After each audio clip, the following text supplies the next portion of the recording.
குழந்தை பிறந்து முதல்ல குழந்தைய தூக்கிட்டு வரேன். வந்து ஆரத்தி கூட எடுக்கவே இல்ல. ஏன் ஆரத்தி எடுக்கல அப்படின்னு கேட்டா, எங்க ஹஸ்பண்ட் வந்து அவங்க தங்கச்சி வீட்டுக்கு போகலையாம். மதுரையில வந்து எனக்கு டெலிவரிக்கு வந்து என்னை வந்து பார்த்துட்டு ஒரு நாள் லீவ்ல வந்து என்னை வந்து பார்த்துட்டு ஹஸ்பண்ட் ரிட்டர்ன் ஆயிட்டாங்க. இது மாதிரி ஒரு 2 டைம்ஸ் வந்து என்னை மட்டும் பார்த்துட்டு திருப்பி ரிட்டர்ன் ஆயிட்டாங்க. நான் டெலிவரி ஆகி வர்ற வரைக்கும் அதை வெயிட் பண்ணியே வச்சிருந்துட்டு நான் உள்ள வரும்போது ஆரத்தி எடுத்து இன்வைட் பண்ணேன். எனக்கு வளகாப்பு நடக்குது, அதே குழந்தைக்காக வளகாப்பு நடக்குது. வீட்டுல எல்லாரும் எங்க ஃபேமிலில இருந்து வராங்க. இவங்க என்ன பண்ணுவாங்க, ஒரு கிழிஞ்ச சேலையை கட்டிட்டு கொல்லப்புறத்துல போய் உட்காந்துருவாங்க. நடக்கட்டும். அப்ப எனக்கு நிறைய வேலை சார். எனக்கு வேலை பார்த்தா டயர்ட் ஆயிடுவேன். இல்ல ஃபங்க்ஷன் நடக்குது, நாளைக்கு நீங்க நல்ல ட்ரெஸ் உடுத்தி இல்லன்னா அவங்க என்ன அவ சொல்றது எனக்கு இப்ப யாபகமே இல்ல. 27 வருஷத்துக்கு முன்னாடி ஞாபகம் இல்ல. 25 இயர்ஸ் ஆச்சு. ரெண்டாவது குழந்தை பிறந்து 21 வருஷம் ஆச்சு. அந்த குழந்தை பிறந்து 9 மாசம் மேல வந்து பார்க்கவே இல்லை. நான் மாடியில இருக்கேன், இவங்க கீழே இருக்காங்க.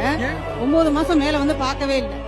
ஏன்னா ரெண்டாவது பொன் குழந்தை பிறந்துருச்சுன்னு சொல்லி மாமனாருக்கு பிடிக்கல, அது ஒரு ரீசனு. ரெண்டாவது குழந்தை பிளாக்கா வேற பிறந்துருச்சுன்னு சொல்லிட்டு இவங்க அந்த குழந்தைய காக்குன்னு தான் கூப்பிடுவாங்களே. மருமக வந்து அடுத்த வீட்டுல இருந்து வந்த பிள்ளைய அதுகளை ஏதாவது சொல்லினா போய் மகளிர் மன்றத்துல போய் கம்ப்ளைண்ட் பண்ணுவாங்க. என் பேரன் பத்தி பேசுறதுக்கு எனக்கு உரிமை இருக்குல்ல. உரிமை எல்லாம் கிடையாது. யார் சொன்னா?